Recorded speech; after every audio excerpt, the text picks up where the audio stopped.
오늘은 요한계시록 강의 69번째 시간으로 주 예수의 오시옵소서라는 제목으로 오늘 계시록 마지막 시간을 가지도록 하겠습니다. 우리는 지난해 중국 우한 폐렴이 창궐하기 전 1월달 신년 사경에서 요한계시록 전체의 개관을 우리가 다뤘습니다. 그래서 계시록의 전체의 큰 그림을 우리가 지난 1월달에 우리가 살펴봤고, 그 후에 5월달부터 오늘까지 16개월 동안 계시록 전체를 강의를 했습니다. 아쉬운 것은 더 깊이 있고 더 풍성했으면 좋았을 텐데 하는 그런 아쉬움이 있지만은 다음 기회로 미루도록 하겠습니다. 세상에서 우리 그리스도인만이 참다운 지혜자라고 할 수 있습니다. 많은 인생들이 있고 많은 종교와 철학을 가진 사람들이 있지만은 우리 그리스도인이 유일한 참다운 인류 가운데 지혜자라고 부를 수 있다는 거죠. 왜냐하면 우리 인류의 영원한 질문이 인간은 어디서 왔으며 무엇을 위해서 살며 그리고 마지막에는 어디로 가는가, 이것이 인류의 영원한 질문이지 않습니까? 이 질문에 대해서 유일하게 명쾌한 답을 할 수 있는 사람이 바로 우리 그리스도인이라는 거죠. 이것은 창세기로부터 계시록까지 66권 성경 속에 이 질문에 대한 답이 명쾌하게 있는 것이죠. 특히 요한계시록은 그리스도의 대속사역 이후 지상의 복음적 교회가 세워진 이후로부터 이 세상 끝날까지의 그 모든 역사와 특히 마지막 역사의 완성되는 부분에 대해서 이 계시록은 집중적으로 다루고 있는 것을 볼 수가 있습니다.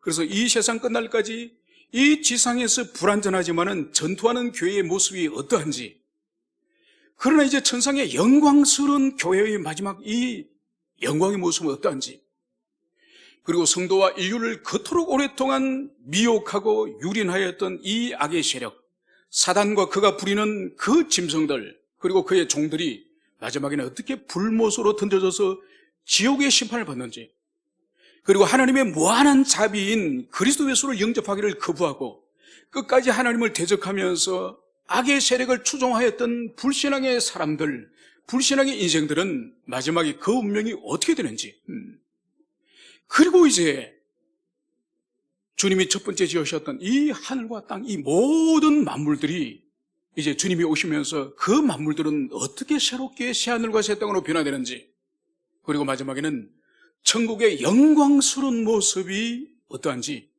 이것이 요한계시록에서 집중적으로 다루는 거죠. 그래서 이 세상의 모든 이 완성, 이 역사의 완성을 계시하는 것이 이 요한계시록이에요. 그래서 인간은 마지막에 어떻게 될 것인가, 악의 세력은 어떻게 될 것인가, 교회는 어떻게 될 것인가, 만물은 어떻게 될 것인가, 이 모든 것이 이 요한계시록 안에서 집약되어서 우리에게 알려주는 거죠.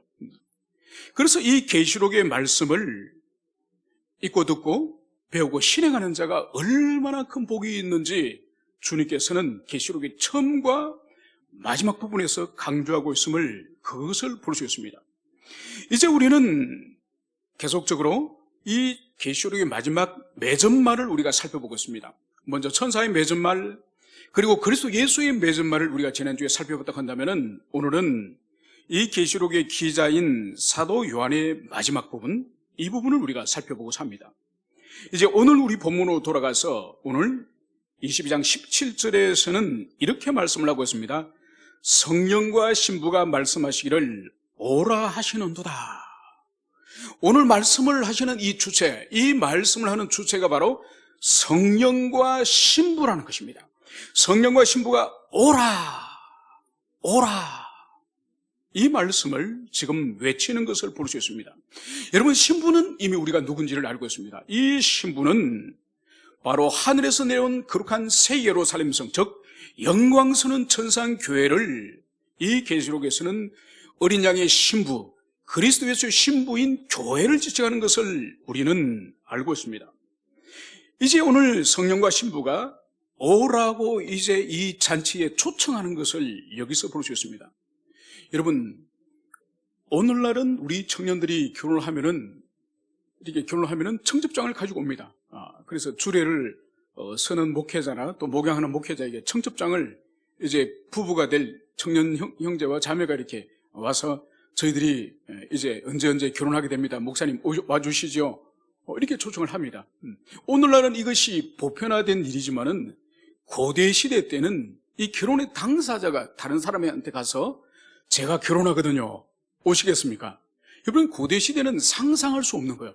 보통 혼주들이 손님들을, 하객들을 초청을 하는 거죠. 그런데 오늘 성경에서는 오라 하시는 이 초청자가 성령 하나님과 함께 신부인 교회가 초청하는 거예요. 여러분, 그 당시에는 신부가 직접 손님에게 초청하는 것은 이거는 엄청난 이것은 영광이에요. 신부의 특별한 어떤 가르치는 선생님이라든지 특별한 관계가 있는 사람에게 이 신부가 초청을 하는 것이지 이것은 매우 드문 일이고 아주 영광스러운 일이에요. 그래서 오늘 성령 하나님과 이 신부가 이제 오라, 이 초청을 여기서 하고 있는 것입니다. 그러면 도대체 성령님과 교회가 지금 오라고 초청을 하시는데 도대체 누구에게 오라고 초청을 하실까요? 이것을 우리가 면밀히 살펴볼 필요가 있습니다. 우리가 지난주 살펴봤던 22장 12절에서 예수님께서 보라, 내가 속히 오리니, 주님께서 다시 속히 오시겠다고 재림의 약속에 대해서 말씀하지 않으셨습니까? 그러면 여기서 예수님을 초청해서 예수님을 오시라고 교회와 성령이 그렇게 초청을 했을까요? 그러면 일단 좌우 문맥을 우리가 살펴봐야 될 것입니다. 전후 문맥 가운데 이어지는 말씀이 목마른 자도 올 것이요 또 원하는 자는 값없이 생명수를 받으라 하시더라. 여러분, 이어지는 이 문맥에서는 목마른 자도 올 것이요 그리고 값없이 원하는 자에게 생명수를 주시겠다, 이 말씀을 하는 거예요. 여러분, 이것은 예수님에 대한 말씀이 아니에요. 여러분, 그렇다고 한다면 여기서 이 초청의 대상은 예수님이 아니라 이것은 누굴까요? 교회와 성령께서 지금 초청하는 이 재림하시는 주님을 향해서 나오도록 하는 이것은 바로 세상을 향한 초청이에요. 세상을 향한 초청. 이제 그리스도 예수께서 곧 재림을 하시니 이제 그분이 오실 날이 임박하였으니 이제 지금이라도 그리스도 앞으로 나오십시오. 지금이라도 예수님 앞으로 나와서 복음을 영접하십시오. 이것을 지금 성령님과 지금 교회가 지금 세상을 향해서 구력의 열정을 가지고 지금 영혼을 초청하는 말씀이 바로 오라, 이 말씀이요. 여러분, 그래서 이것이 이어지는 말씀을 통해서 더욱더시 명료함을 볼 수 있습니다. 그것이 바로 이어지는 듣는 자도 오라 할 것이요. 여러분, 듣는 자도 오라 할 것이요. 우리 번역 성경이 이게 명료하지가 않습니다. 듣는 자도 오라 할 것이요. 의미가 이게 명확하지 않습니다. 여러분, 이 뜻이 무엇인가 하니까 듣는 자, 이 계시록의 말씀을 지금까지 들었지 않습니까? 그죠? 우리가 들었고 역사 속에서 교회들이 들었고 수많은 영혼들이 계시록의 말씀을 들었지 않습니까? 그 듣는 자들도 성령님과 교회가 오라고 세상을 초청했는 것처럼 계시록 말씀을 들은 우리도 세상을 향해서 그리스도 앞으로 나오라, 이것을 외치라는 의미가 바로 이 말씀이에요. 그러니까 오늘 이 번역이 우리들에게 이 한글 번역임에도 불구하고 명료하게 우리에게 지금 전달이 지금 되고 있지 않는 것이요. 다시 말씀드리면 듣는 자도 오라 할 것이요, 이 의미가 바로 뭔가 하니까 이 계시록의 말씀, 주님 다시 오신다고 하는 주님의 임박에 대해서 알고 있는 그리스도인들 향해서 이 세상을 향해서 나가서 바로 그리스도 예수 앞으로 나오라, 이 구원의 초청을 하라는 말씀이에요. 여러분, 여기서 우리가 주목할 것은 바로 주님의 뜻은 교회가 주님의 재림 직전까지 마음에 깊이 품고 감당해야 될 사명, 그 본질적인 사명이 오늘 이 계시록이 끝나는 이 부분, 성령이 끝나는 이 부분에서도 반복적으로 말씀하시는 것이 바로 뭐냐? 세상을 향해서 복음을 전가라는 것. 오라고, 주님 앞으로 나오라고 교회와 성령님과 그리고 우리 그리스도인들, 이 계시록의 말씀을 들었던 우리 한 사람을 향해서 바로 전도하기를 포기하지 말고 영혼들을 포기하지 말고 그들 끝까지 주님 앞으로 나오도록 초청하라. 여러분, 이것이 성령님의 마음이고 우리 주님의 마음이요. 여러분, 그래서 오늘날 이 코로나19와 그리고 한국 교회의 영적인 침체를 통해서 가장 큰 사역의 어려움이 있는 것이 뭔지 아십니까? 전도 사역이에요. 영혼 전도 사역이에요. 물론 해외 선교 사역에도 많은 데미지가 있지만은 가장 큰 어려움은 우리 주변에 있는 영혼들에게 복음을 전하는 이 사역이 가장 큰 치명적인 장애를 지금 만났습니다. 그래서 어떤 사람은 아니 요즘 같은 때에 전도가 되나? 요즘 같은 시대에 교회 나오라 그러면 교회 나올 사람이 어디 있겠나? 여러분, 이것은 우리의 편견이에요. 지금도 성령님께서는 오늘 이 말씀에 근거해서 임박하신 재림하실 그 예수님의 앞으로 나오라고 초청하라는 거예요. 나오라고. 여러분, 이것을 우리가 가슴에 깊이 새기게 됩니다.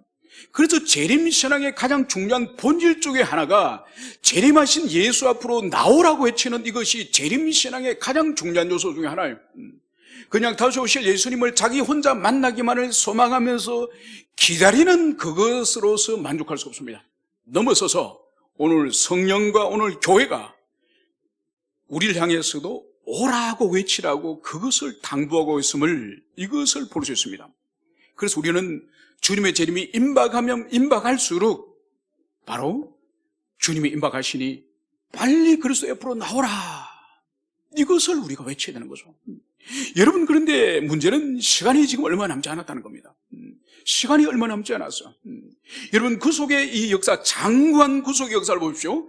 주님이 세상을 창조하시고 인류가 타락하고 주님의 구속 사역이 시작되어지고 그리고 구약의 긴 세월의 시간이 흐르고 그리고 예수님이 이 세상에 오셨습니다.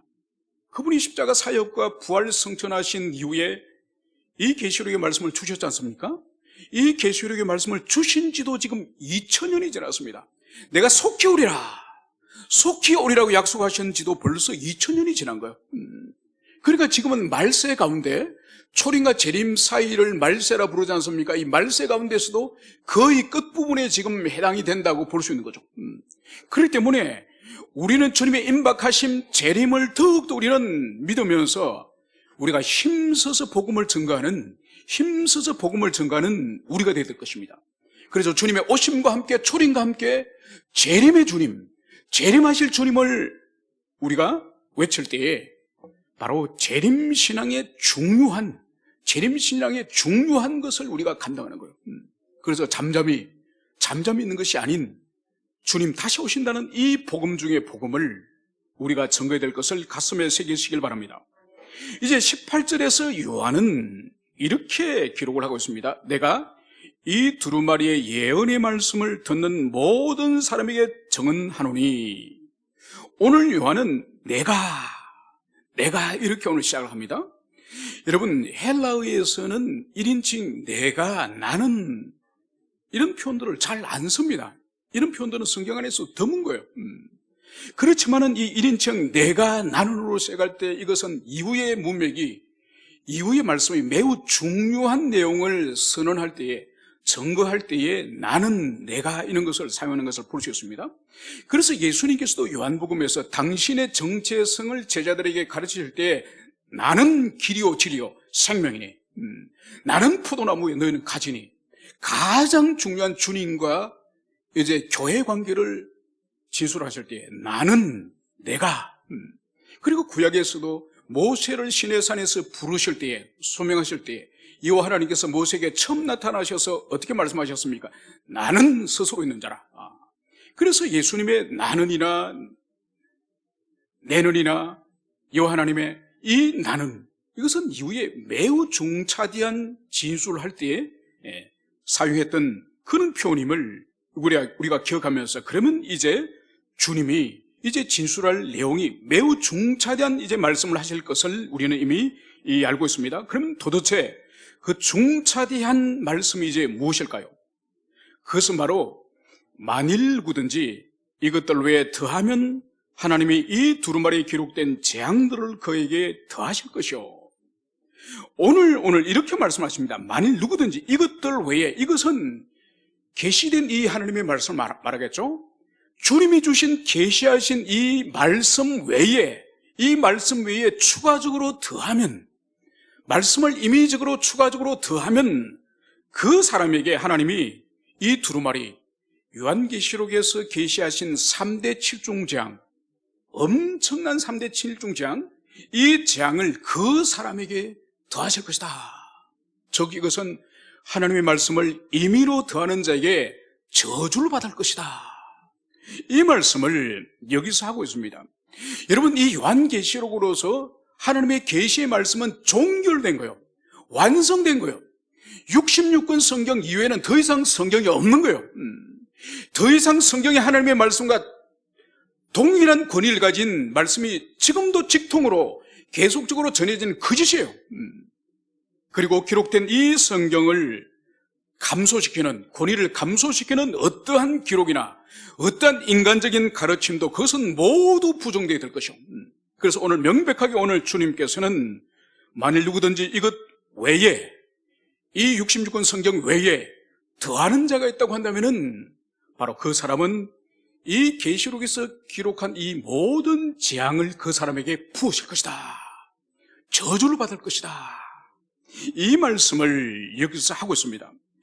여러분, 우리가 알다시피 디모데후서 3장 16절에서 모든 성경은 하나님의 감동으로 기록된 것으로, 그러니까 이 66권의 성경은 모든 성경이 하나님의 감동으로 기록된 거예요.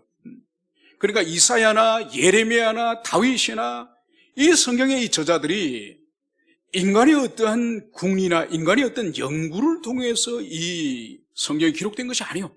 인간의 이성의 산물이 아니에요. 모든 성경이 이 성령 하나님의 감동으로 기록됐다는 거예요. 그렇기 때문에 인간이 어떤 임의로 말씀을 추가하거나 더하거나 이것은 저주받을 짓이라는 거죠. 바로 추가하고 더하는 것은 성경을 편집하는 권세가 있다는 거지 않습니까? 마음대로 더하고 빼는 이 편집하는 권세가 있다는, 이것은 하나님 위에 있다겠다는 거죠. 그래서 그런 자는 반드시 저주를 받는 거죠. 여러분, 성경을 임의로 변개하는 것을 일찍이 구약 성경에서도 금지하고 있습니다. 여러분, 신명기 12장 32절에서는 오늘 주님은 이렇게 말씀을 하고 있습니다. 내가 너에게 명령하는 이 모든 말을 그것을 지켜 행하고 그것에 가감하지 말지니. 이미 모세 시대 때, 이미 신명기 시대 때도 이미 주님이 주시는, 여호와께 주시는 말씀에 가감하지 말라, 더하고 빼지 말라, 이것을 말씀하셨고, 잠언 30장 6절에서도 너는 그의 말씀에 더하지 말라, 그가 너를 책망하시겠고 너는 거짓말하는 자가 될까 두려우니라. 바로 하나님의 말씀에 더하지 말라는 거예요. 더하지 말라면 이것이 무슨 의미일까요? 더하는 것은 바로 너는 거짓말하는 자가 될까 두려우니라. 바로 인간의 말을 하나님의 말씀에 더함으로 말미암아서 결국은 그 사람의 거짓말쟁이가 된다. 이것을 오늘 여기서 말씀하시는 거죠. 예레미야 26장 2절에서도 이렇게 말씀을 하십니다. 내가 내게 명령하는 이르게 한 모든 말을 전하되 한마디도 감하지 말라. 예레미야 말씀에서도 한마디도 그것을 제하지 말라. 마지막으로 마태복음 5장 18절에서 우리 예수님은 이렇게 말씀하셨습니다. 진실로 너희에게 이르노니 천지가 없어지기 전에 율법의 1.1획도 결코 없어지지 아니하고 다 이루리라. 여러분, 히브리어 단어에는 이 문자에는 위에 점이 있지 않습니까? 이것을 말하는 거예요. 1.1획도 결코 없어지지 않을 거라는 거. 여러분, 그래서 이 성경의 말씀을 더하거나 빼지 말도록 하는 가감을 금지하는 것은, 이것은 계시록에서 비로소 등장하는 이 정신이 아니에요.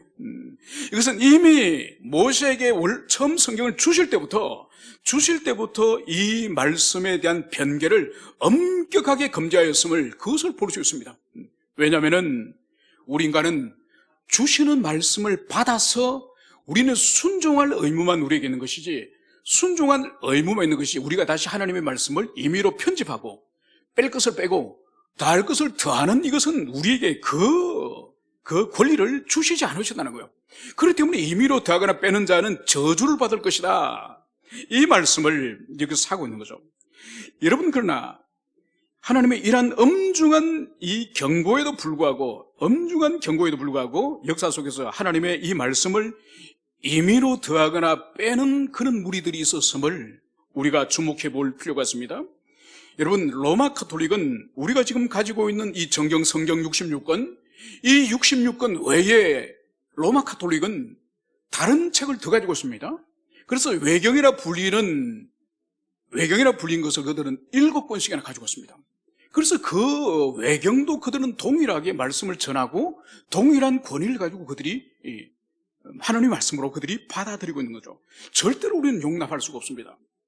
그리고 19세기 미국에서 발생한 이단 몰몬교 같은 교회도 성경 한 권이 부족하니 그들은 몰몬 경전이라고 하는 또 다른 경전을 그들이 가지고 있습니다. 여러분, 이 몰몬경은 우리가 도무지 받아들일 수 없는 그런 기록들입니다. 뭔가 하니까 예수님께서 부활승천하신 이후에, 우리는 예수님께서 부활승천하신 이후에 하늘 아래서 지금 이 세상과 만물을 통치하신다고 알고 있지만은 이 몰몬경에는 하나님께서 부활승천하신 후에 아메리카 대륙으로 가십니다. 신대륙 아메리카 대륙으로 가셔서 거기서도 복음전도 사역을 했다는 거예요. 거기서도 예수님께서 복음전도 사역을 하였고, 그리고 이 아메리카 대륙의 이 원주민들은 고대 이스라엘 이 민족과 같은 조상을 가지고 있는 그런 사람들이라고 그렇게 그들은 생각하는 거죠. 그래서 1827년도에 뉴욕에 있는 어느 언덕에서 이 황금판을 발견합니다. 이 사람들이 발견했다고 주장합니다. 그래서 거기 있는 것을 번역하여서 기록한 것이 몰몬경이라는 거죠. 그래서 그 몰몬경 안에서 예수님이 부활승천하셨다가 다시 아메리카 대륙으로 가셔서 거기서 또 사역을 행하셨다고 하는 황당무계한 이야기를 하고 있는 거죠. 그런데 이 몰몬경의 치명적인 이 문제점이 발견된 것이 바로 뭔가 하니까 이 몰몬경은 1827년도고 영국의 킴 제임스 버전 성경은 1600년도예요.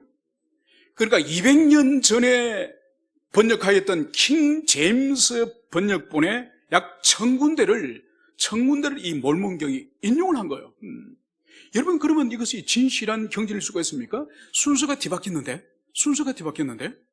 결코 진실한 경전을 할 수 없는 거죠. 여러분, 그리고 통일교회에서는 성경 이외에 원리강론이라고 하는 자신들의 경전을 가지고 있습니다.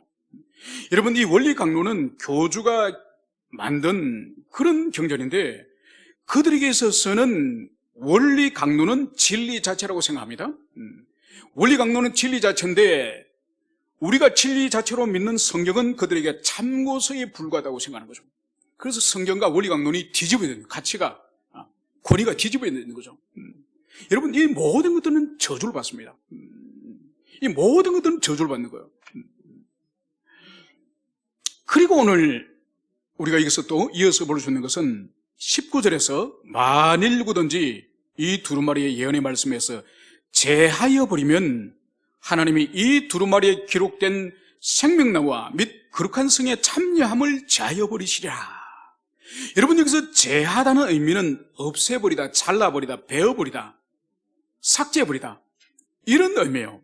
여러분, 그래서 이 본문의 의미는 하나님이 주시는 이 66권의 성경, 이 요한계시록, 이 말씀을 임의로 어떤 부분을 삭제해버리거나 제거해버리거나 없애버리는 그 사람은, 오늘 분명히 말씀하시죠, 그 사람은 생명나무와 거룩한 성의 참여함으로부터 오늘 제하해버릴 것이다.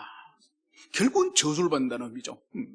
그래서 이 사람들은 성 안으로 들어가지 못하니 결국은 뜨거운 불연못으로 떨어짐을 그것을 말씀하는 거예요. 여러분, 놀랍지 않습니까? 여러분, 어떤 자들이 새 예루살렘 성으로 들어가지 못한다고 우리가 어떤 자들이 그런다고 배웠습니까? 바로 개들과 술객들과 엄난한 자들과 거짓말한 자들과, 여러분, 바로 하나님의 말씀을 임의로 제하는 자들, 이 사람들은 그런 자들과 동류로, 그런 사람들과 동일한 대상으로서 불륜못으로 떨어지는 저주를 받게 된다. 이 말씀을 여기서 하고 있습니다. 그래서 성경을 임의로 편집하여서 제하거나 없애는 이 사람은 절대로 천국 영생 복락을 얻을 수 없습니다. 그 사람이 비록 교회 안에서 한때는 탁월한 교부로서, 또 탁월한 그런 교사로서, 설교자로서, 부흥사로서 하나님의 많은 사역을 감당했더라도, 여러분, 하나님의 말씀을 임의로 제하는 이런 죄를 저지르는 사람은 절대로 하나님 나라 들어갈 수 없다는 것을 여기서 말씀을 하고 있습니다. 여러분, 일찍이 로마 카톨릭은 십계명을 아주 교모하게 변조한 것을 볼 수 있습니다. 여러분, 이 계명이 무엇이죠? 이 계명이 너를 위하여 세계무상을 만들지 말고 그것들을 섬기지 말고 절하지 말라. 여러분, 이것이 두 번째 계명이지 않습니까? 여러분, 이 두 번째 계명을 이 로마 가톨릭은 자기들 성당 입구에 가면 흰 동상으로 만들어진 그 예수상이나 마리아상이 있죠, 그죠? 그 앞에서 항상 예배당에 들어가기 직전에 거기서 기도하고 들어가지 않습니까? 그리고 어떤 집에는 가정에도 그런 것을 작은 입상을 만들어가지고 가정에서 기도할 때 절하고 거기에 기도하는 것을 볼 수 있습니다. 여러분, 그렇기 때문에 이 로마 가톨릭은 이 10계명 가운데 이 두 번째 계명 앞에 자신을 직면시킬 수 없는 거예요. 자신을 직면시킬 수 없는 거예요. 그래서 이 두 번째 계명을 아예 그들의 성경책에, 아예 그들의 10계명에서 삭제해버립니다. 삭제해버리면 그럼 9개 계명밖에 남지 않은데 어떻게 10계명을 맞추느냐? 바로 10번째 계명을 이들이 또 변조를 하는 겁니다. 여러분, 10번째 계명이 바로 뭔가요? 내 이웃의 집을 탐내지 말라. 내 이웃의 집을 탐내지 말라. 그러면서 내 이웃의 아내나 남종이나 여종이나 그리고 양이나 소나, 여러분, 그렇게 이 10번째 계명이 탐심이 금지돼서 쭉 진술을 하지 않습니까? 그러면서 로마 가톨릭은 이 10계명을 변조해서 어떻게 하느냐? 제9계명을 내 이웃의 아내를 탐내지 말라, 이렇게 변조를 하고, 10번째 계명은 내 이웃의 소유를 탐내지 말라. 여러분, 이렇게 쪼개어서 10계명을 저희들이 만드는 것을 볼 수 있습니다. 여러분, 이것은 절대로 하나님께로부터 받아들일 수 없습니다. 하나님의 말씀 마음대로 삭제하고 마음대로 쪼개고, 여러분, 이것은 저주받을 짓이에요. 여러분, 그리고 초대교회 때 마르시온이라고 하는 이단이 있습니다. 이 마르시온이라는 이단은 로마의 재산가 아주 거대한 이 선단을 가지고 있는 선조예요. 엄청난 부자예요. 이 사람이 예수를 믿게 된 거예요. 그런데 이 사람이 아주 명철한 사람이었어요. 그래서 이 사람이 엄청난 돈을 로마 교회에 기부를 해요. 헌금을 해요. 헌금을 하고, 그러니까 로마 교회에서도 이 사람을 주목하게 되죠. 그러고 나서 이 사람이 열심을 가지고 성경을 가르치는 교사가 됩니다. 그래서 로마 교회 지도자들도 엄청난 헌금을 이 사람이 하니 이 사람의 영향력을 무시할 수 없어서 이 사람이 성경을 가르치도록 그냥 놔두는 거예요. 그런데 이 사람이 성경을 가르치는 걸 볼 때에 점점 이상한 것을 가르치는 거예요. 바로 뭔가 하니까 이 마르시온이 볼 때는 구약의 여호와 하나님은 여호수아서에 보면은 이 가나안 땅에 들어가서 이 정복 전쟁에서 수많은 사람과 짐승들까지 어린아이까지 다 학살하지 않습니까? 구약의 여호와 하나님은 절대로 사랑의 하나님은 아니다. 그래서 신약의 예수 그리스도께서 아버지 하나님을 부르신 그 아버지 하나님과 여호와는 다른 분이다. 이 여호와 하나님은 우리가 믿을 하나님은 아니다. 그러면서 이 마르시온은 구약 성경 전체를 부정합니다. 전체를 부정하고 신약 성경 안에 구약 성경에 하나님이 인용된 부분을 다 부정합니다. 그래서 66권 성경 가운데 이 마르시온은 바울의 서신 13권 중에서 10권만 인정하고, 그리고 바울의 사역의 동력자로서 사역하였던 누가가 기록한 누가복음만 인정하는 거예요. 그래서 66권 가운데 이 마르시온은 내가 선정한 정경, 내가 선정한 캐논, 내가 선정한 정경은 66권 중에서 11권만이 정경이다. 나머지는 다 성경이 아니다. 여러분, 그래서 이 마르시온은 11권 외의 모든 진리 말씀 성경을 이제는 삭제해버리는, 제거해버리는 그런 사람이었어요. 물론 이 사람이 재빨리 마르시온의 정경이라는 것을 정함으로 말미암아서 정통 기독교에서 충격을 받은 거죠. 이야, 마르시온이 함부로 자기의 캐논을, 자기의 정경을 정했다. 우리가 빨리 정통교회가 정경을 정해야 되겠다. 그래서 66권 정경이 이 이단 마르시온의 자극에 의해서 결정된 부분도 있지만은, 이 마르시온처럼 하나님의 말씀을 임의로 삭제해버리거나 로마 가톨릭처럼 임의로 삭제하거나, 안 그러면 쪼개서 두 개로 만들거나, 여러분, 이 모든 것들이 저주받을 짓이요. 저주받을 짓. 여러분, 그래서 교회는 어느 시대나 교회가 가장 생명을 다하여 해야 될 일이 바로 뭐냐? 주님이 주신 이 66권, 이 66경의 성경이 온전히 드러나도록, 온전히 밝혀지도록 그것을 힘쓰는 일이 교회가 해야 되는 많은 일 가운데에 가장 중요한 일이요. 그래서 여러분들이 입교, 세례, 문답할 때에 교회 참된 그 표정이 뭐냐? 그 표정이 첫 번째가 뭐죠? 말씀에 신실한, 이 말씀에 정직한 이 선포. 여러분, 다른 아무리 좋은 것들이 있더라도, 교회 아무리 좋은 것들이 있더라도 말씀이 정직하게, 말씀이 신실하게 선포되지 않으면 여러분, 그것은 참된 교회가 될 수가 없습니다. 그래서 우리 자신 또한 말씀에 대한 밝은 빛을 얻으려고 끊임없이 성경을 연구하고 끊임없이 말씀을 읽고 묵상하는 그런 여러분들이 되시기를 축원합니다. 이제 이어서 이 말씀의 왜곡에 대한 엄중한 경고에서 오늘 20절에서는 이렇게 말씀을 하고 있습니다. 이것들을 정언하신 이가 이르시되 내가 진실로 속히 오리라. 오늘 이것들을 정언하니 바로 우리 주님을 말씀하시겠죠? 우리 주님이 오늘 이르시기를 내가 진실로 속히 오리라. 여러분, 지금까지 두 번에 걸쳐서는 내가 속히 오리라 이 말씀을 하셨습니다. 그런데 오늘 여기서 진실로가 오늘 여기서 추가되는 것을 부르셨습니다. 여러분, 지금까지 우리는 주님이 속히 오시라는 이 말씀이 무려 3번씩이나 말씀했다는 의미를 우리는 이미 알고 있습니다. 이것은 무슨 의미죠? 주님이 오시되 이것은 반드시 확실히 오실 것이다. 이것을 우리가 의미한다는 것을 살펴봤고, 그리고 속히 오신다는 것은 시간적인 임박성도 의미가 있지만 그보다 더 중요한 것은 바로 예기치 못하게 불시에 우리 인간이 감히 청량할 수 없는 그 시점에 주님께서 오시겠다. 이 의미라는 것을 우리가 살펴봤습니다. 그래서 이 재림신앙의 본질은 언제 올 것인가? 언제 그분이 재림하실 것인가? 이것이 본질이 아닌 그분이 언제 오시더라도 그분을 맞이할 수 있는 마음의 상태, 신앙의 상태를 갖추고 있는 그것이 재림신앙의 본질이다. 이것을 우리가 살펴봤습니다. 여러분, 그런데 이 말씀에 대해서 분명히 속히 오시라고 주님 말씀하셨는데 이 재림이 2000년이 지나도 이루어지지 않은 것. 그래서 어떤 사람들은 2000년이 지나도 이루어지지 않았으니 이 말씀은 이제 더 이상 효력이 없다. 이 말씀은 이제 무효가 되는가 보다. 여러분, 이렇게 생각하는 사람이 있다는 거죠. 여러분, 절대로 그런 것이 아닙니다.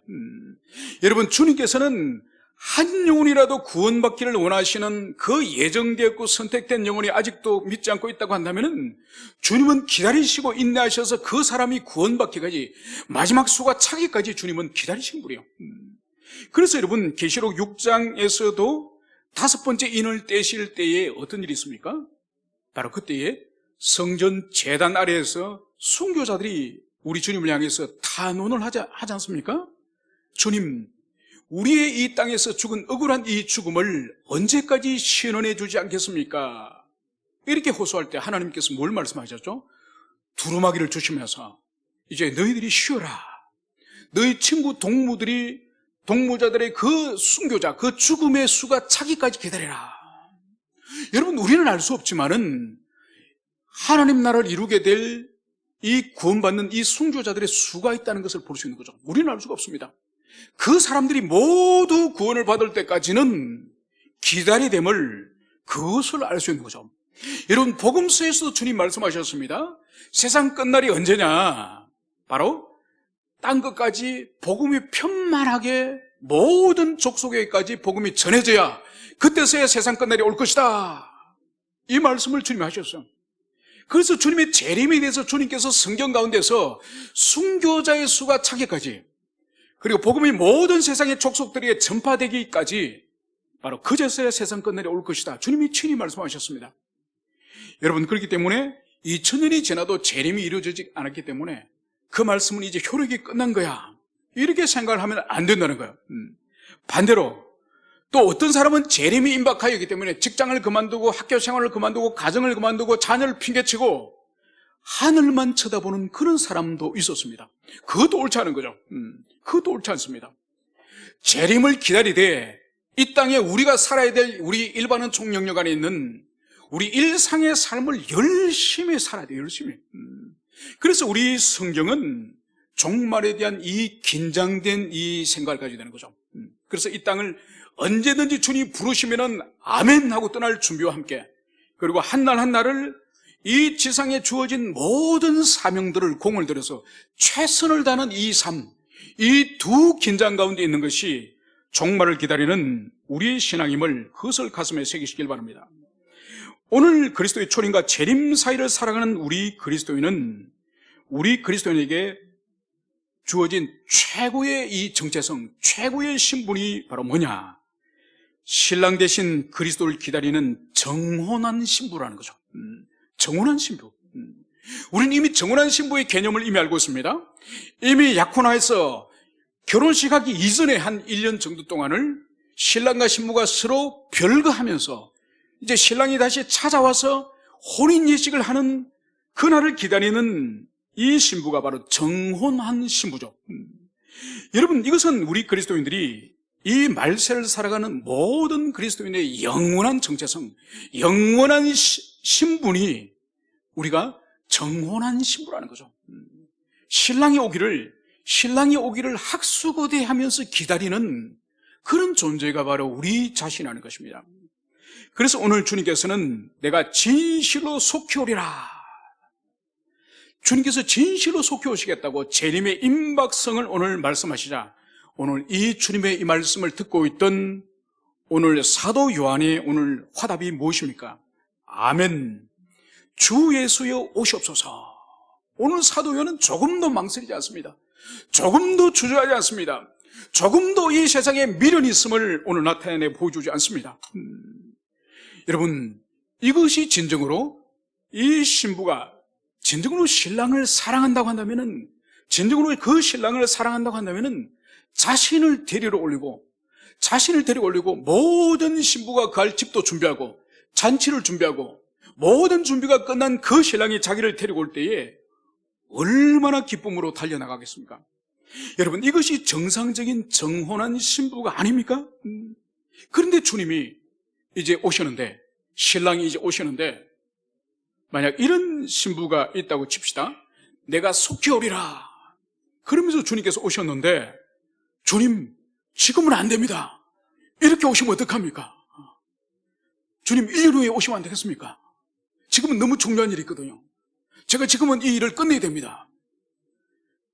그래서 주님 보고 돌아가셨다가 한 2, 3년 있다가 오시라. 여러분, 이런 신부가 있을 수 있을까요? 절대로 그럴 수 없습니다. 여러분, 저는 이 부분을 묵상하면서 이제 저의 결혼에 대해서 한번 생각을 해봤습니다. 저는 29에 결혼했습니다. 저는 16살 때 집을 나와가지고 13년 동안 마치 유리 글씨 가듯이 그렇게 생활하다가 결혼을 했는데, 여러 가지 요인들이 많았죠. 집사람을 주일날마다 교회에서 보는 거예요. 그래서 주일날마다 교회에서 보니까 그게 연애 시절에 그게 양이 찹니까? 그러니까 뭘 하느냐? 전화질 하네, 전화질.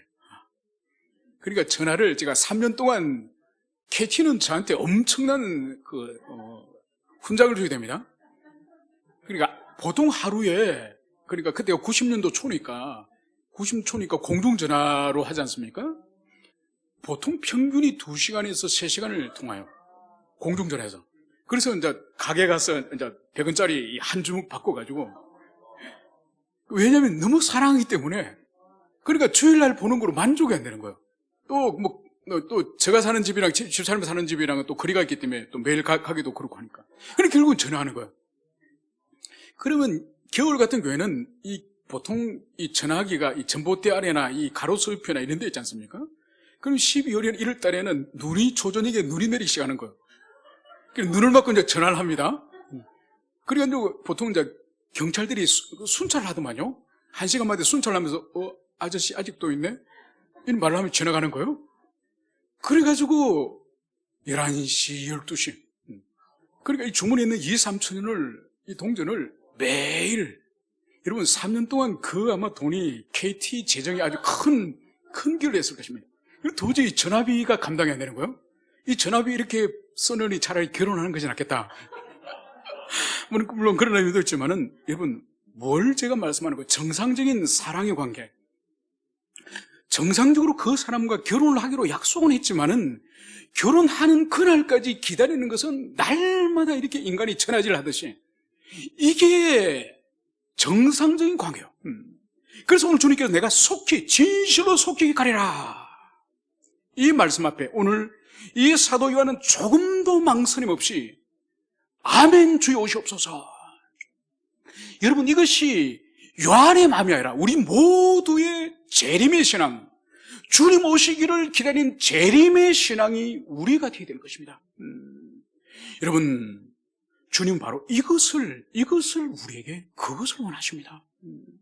그러니까 오늘날에 있어서는 이 교회와 우리 그리스도인들이 얼마나 이 재림신앙이 약화됐는지, 이 재림신앙을 아예 잊어버린 것 같아요. 아예 잊어버리고 살아갑니다. 여러분, 이것은 뭔가 하니까 마치 신랑이 모든 잔치 준비를 하여서 신부를 찾아오는데 신부가 집에 없는 거예요.